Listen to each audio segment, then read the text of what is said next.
오늘 본문 말씀은 매일 성경에는 그 6월 16일 어제 월요일에 나와 있는 말씀 중에서 골랐습니다. 역대상 17장 1절로 4절 말씀입니다. 제가 읽겠습니다. 다윗이 그의 궁전에 거주할 때에 다윗이 선지자 나단에게 이르되 나는 백향목 궁에 거주하거늘 여호와의 언약궤는 휘장 아래에 있도다. 나단이 다윗에게 아뢰되 하나님이 왕과 함께 계시니 마음에 있는 바를 모두 행하소서. 그 밤에 하나님의 말씀이 나단에게 임하여 이르시되 가서 내 종 다윗에게 말하기를 여호와의 말씀이 너는 내가 거할 집을 건축하지 말라. 아멘. 하나님께서 무엇을 기뻐하실까?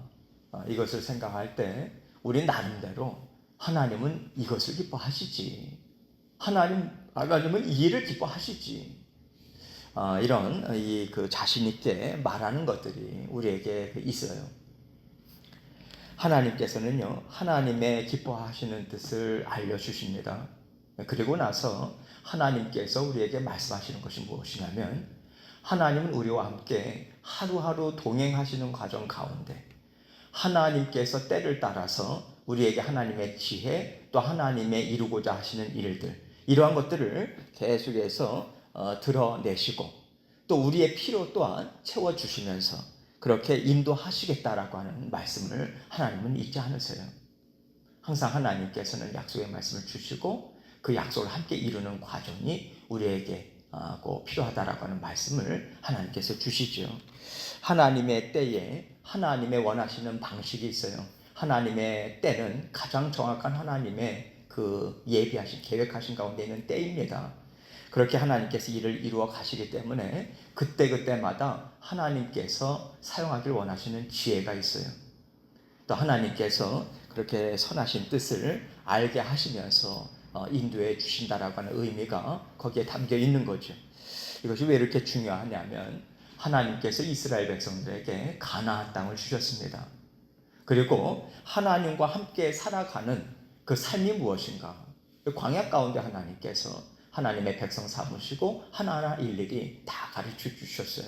어떤 마음을 가지고 어떠한 정신을 가지고 어떤 일들을 어떻게 이루어가야 하는가. 이렇게 가나안 땅으로 들어가는 그 과정이 하나님 나라를, 하나님 백성을 하나님께서 만드시는 그 일이 아니었습니까? 하나님께서 이스라엘을 세우시는 그 일이었거든요. 하나님은 우리의 인생 여정도 마찬가지입니다. 선하신 뜻을 하나님께서 세우셨어요. 각자의 인생을 이끌어 가시고요. 우리 또한 그 일하심에 동참하면서 우리가 함께 가야 되는데 그 뜻을 이루기까지 동참해서 하나님과 함께 동행하는 그 과정이 반드시 우리에게 필요하다는 것입니다. 그 때를 따라서 말씀하시고 인도하시는 손길을 따라서 우리가 하루하루 함께 살아갈 때 하나님의 기뻐하시는 뜻을 비로소 우리는 이루어 나갈 수 있는 거예요. 그래서 우리는요, 그 영적으로 언제나 깨어서 분별해야만 하는 것입니다. 하나님께서 우리를 구원해 주시고 천국 백성 삼아 주셨어요.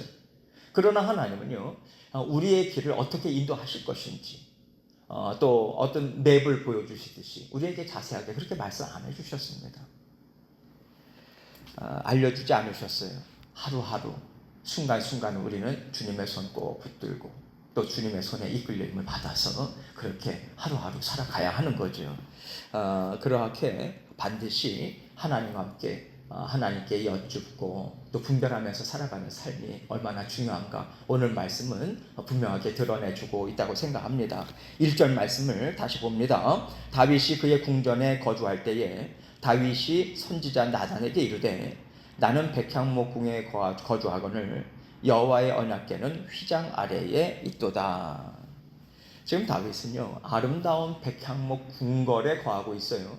그런데 하나님의 언약궤는 다윗성에 임시로 마련한 그런 성막, 장막의 그 휘장 가운데, 그 성막 안에 지성소 가운데 즉 하나님의 언약궤를 놨단 말이죠. 그러니까 지금 다윗은 마음이 너무 불편한 거예요. 나는 궁궐에 거하는데 하나님이 여전히 성막 안에 있다. 마음이 너무 불편하다. 이것은 하나님 앞에서 도리가 아니지. 하나님을 어떻게 내가 사랑한다고 하겠고 어떻게 이러면서 내가 하나님을 경외한다고 하겠는가. 하나님을 위해서 정말 내가 성전을 짓고 싶다. 이 마음 심정으로 지금 그 나단 선지자에게 얘기를 한 거예요. 그러니까 나단이 어떻게 반응을 합니까? 2절 말씀을 보세요. 나단이 다윗에게 말하려되 하나님이 왕과 함께 계시니 마음에 있는 바를 모두 행하소서. 나단이 다윗의 말을 들었을 때 너무 좋은 거예요. 아, 그렇죠, 왕이시여. 하나님은 영광을 받으셔야죠.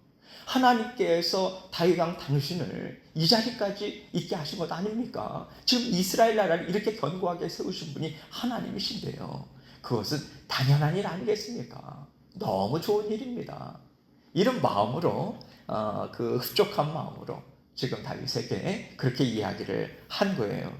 왕께서 원하는 대로 하십시오. 하나님이 복의 복을 더하실 것입니다. 이런 마음을 담아서 이 말을 전해준 거죠. 그런데 이것이 나단 선지자의 실수였다라고 하는 게 이제 그대로 드러나지 않습니까? 3절로 4절 말씀 보세요. 그 밤에 하나님의 말씀이 나단에게 임하여 이르시되 가서 내 종 다윗에게 말하기를 여호와의 말씀이 너는 내가 거할 집을 건축하지 말라.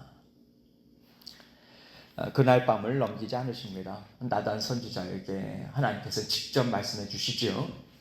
하나님은 이런 심정이셨던 것 같아요. 나단의 심정도 또 다윗의 마음도 다 이해하시죠. 너희들 마음 내가 다 무슨 마음인지 알고 있어. 그리고 너희들의 심정 내가 다 받았어. 그러나 그 성전을 세우는 일은 나는 다윗과는 함께 할 그 계획은 없다. 하나님께서 분명하게 하나님의 뜻을 알려주신 거예요. 뒤에 이어지는 내용을 보면 하나님께서는 다윗의 아들들 중에 하나를 세워서 왕으로 세우시고 그를 통해서 건축하는 그와 함께 성전 건축의 일을 이루시겠다. 하나님께서 그렇게 말씀을 하세요. 하나님은 이미 솔로몬과 성전을 함께 세우시겠다는 계획을 하나님이 이미 세우신 것입니다. 언제나 하나님은 앞서가셔서 일을 이루시는 하나님 아니십니까? 하나님은 그렇게 계획을 세우신 거예요. 그리고 나서 하나님께서 나단 선지자를 통해서 무슨 말씀을 이어서 하시냐면 지금까지 다윗이 그 자리에 있기까지 어떠한 인생을 그 하나님과 함께 살았는가, 하나님께서 어떠한 처지에서 어떻게 그를 인도하셨는가, 그것을 하나하나 자세하게 말씀해 주시고요. 내가 다윗 너의 왕조를 계속해서 영원토록 이어가게 하겠다. 하나님께서 그 예수 그리스도의 그 메시아 언약까지 담아가지고 하나님께서 다윗에게 분명한 언약의 말씀을 나단을 통해서 전해주세요. 하나님께서 다윗을 통해서 이루기를 원하시는 나라, 하나님 나라 맞습니다. 자, 그러면 하나님 나라가 세워져야 된다고 생각할 때 대부분 우리는요, 야, 하나님은 크신 하나님이시다. 정말 영광을 받으실 하나님이시다. 하나님의 이름이 분명하게 드러나야 된다. 이러한 마음으로 우리는요, 성전을 먼저 짓는 것을 대부분의 경우는 생각을 할 겁니다. 그러나 하나님은 이 일을 먼저 이루기를 원하지 않으셨다는 거예요. 이것을 볼 때 우리가 정말 중요하게 생각하고 이거는 하나님께서 당연히 기뻐하실 일이다 라고 하는 것으로 생각했지만 정작 하나님의 뜻이나 하나님의 계획은 다른 데에 얼마든지 있을 수 있다. 이것을 우리는 정말 생각할 수 있어야 돼요. 나단 선지자가 실수한 것처럼요, 우리가 정말 하나님께 여쭙지 않고 이 일은 이렇게 하면 좋겠다. 하나님께 한 걸음 한 걸음 마치 이렇게 돌다리를 두드려 가듯이 하나님께 여쭙고 하나님 정말 지금 이때에 하나님께서 기뻐하시는 뜻이 무엇인가 여쭈면서 그렇게 하나님께 나아가지 않고요. 이 일은 당연히 하나님께서 기뻐하시는 일이지. 그러면서 실행하는 일들이 얼마나 많이 있습니까? 우리에게 좋다고 생각이 되니까 우리가 볼 때 이 일은 필요하다고 생각하니까 또 나에게 유익이 될 것이다. 그러니까 내가 생각하고 내가 결정하고 그렇게 그런 일들을 하지 않습니까? 나단 선지자나 다윗에게 하나님께서 직접 말씀을 주시지 않으셨다면요, 그들이 얼마나 열심히 그 일을 이루었겠습니까? 하나님의 뜻과는 전혀 상관이 없는 그 일을 그들은 열심을 다해서 열정적으로 사랑을 하나님께 올려드린다고 하면서 그들은 일을 이루었을 거예요. 우리 인생도 이렇게 내가 하나님 앞에서 하나님의 뜻이 아님에도 불구하고 열심을 내는 일들이 우리에게 있을 수 있다. 이것을 우리는 분명하게 생각하고요. 그것이 하나님의 뜻과 어긋날 때 그것이 우리가 하나님 앞에 범죄하는 것 아니겠습니까? 우리가 어떤 것도 그래서 하나님은 이걸 정말 기뻐하셔. 이게 확실해.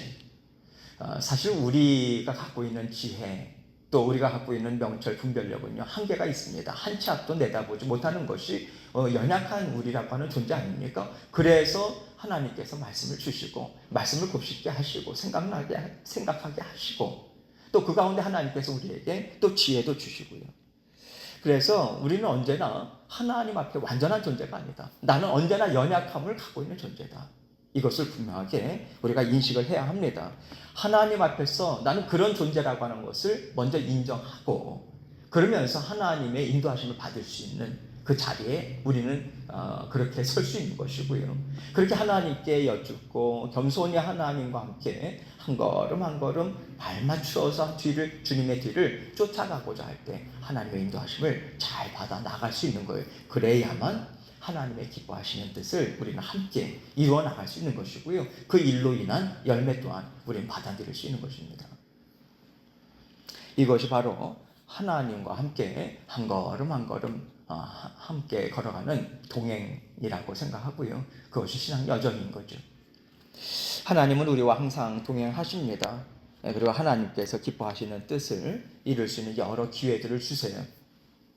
그 가운데 하나가 먼저 우리를 하나님께서 성도로 부르시고 또 한 주의 몸된 교회를 이루는 그런 성도를 하나님께서 세워주셨다는 겁니다.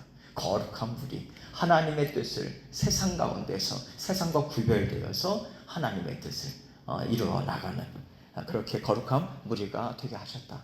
하나님께서 그 은혜를 우리에게 베풀어 주셨어요. 그리고 하나님께서는요 모든 성도들이 온전한 예배 또 주의 몸된 교회를 이루어 나가면서 정말 하나님 앞에 또 사랑의 마음도 올려드릴 수 있도록 하나님께서 마치 제사장들과 레위인들이 그 순찰을 정해가지고 돌아가면서 하나님을 위해서 하는 일들을 하나하나 세부적으로 다 맡아서 일들을 감당했듯이 주의 몸된 교회 또한 마찬가지입니다. 모든 성도들이 함께 동참해서 함께 하나님 앞에 예배 드림에 있어서 부족함이 없도록 이 일 저 일 하나님께서 맡겨주신 일들 충실히 감당해요.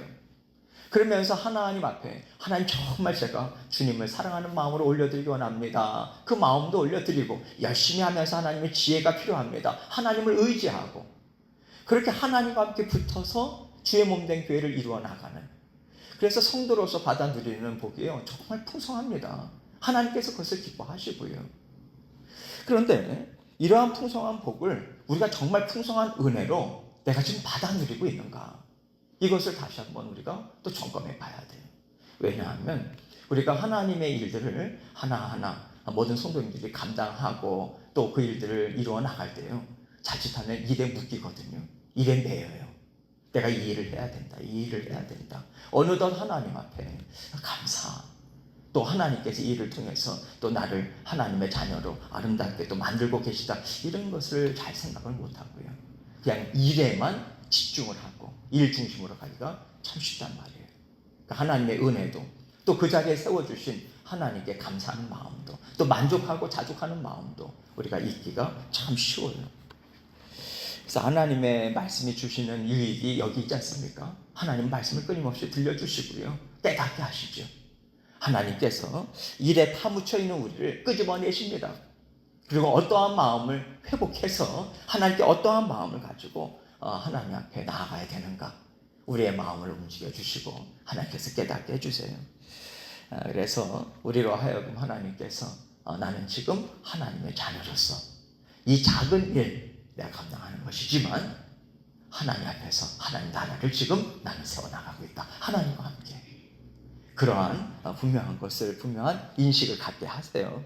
이것을 깨달을 때 우리가 해야 하는 일, 이루어가는 일들 하나님과 같은 시각, 같은 마음으로 하나님의 계획에 맞춰서 그 인도하심을 받으면서 우리는 일들을 이루어 나갑니다. 그래서 우리가 거룩한 하나님의 성도로서 지금 하나님께서 나에게 무엇을 원하실까? 일을 이루어 나가는 데 있어서도 하나님 이번에는 예전과 똑같은 일이긴 하지만 어떤 마음, 어떠한 생각, 어떠한 계획을 갖고 하나님께서 또 이루기를 원하실까? 정말 끊임없이 하나님 앞에 그 지혜를 구하는 그 마음을 가져야 되고요. 지금 우리 가정과 내 개인의 삶과 주의 몸된 교회 하나님은 어디에 주력하고 계실까? 보고자 애쓰고 그렇게 분별하고자 애쓰는 것이 하나님께서 참 기뻐하시는 마음이시고요. 그럴 때 하나님께서 그래, 너 나와 함께 이런 마음으로 이 일을 한번 이루어 보자. 하나님께서 우리에게 알려주십니다. 나타내 보여주세요. 이것이 하나님께 제대로 인도함을 받는 거죠. 그래서 우리가 지금 무엇을 어떻게 할 것인가, 가정을 생각해도 개인사를 생각해도 주의 몸된 교회를 생각해도 이런 생각들이 참 많이 있잖아요. 무엇을 어떻게 하면서 살아가야 될까?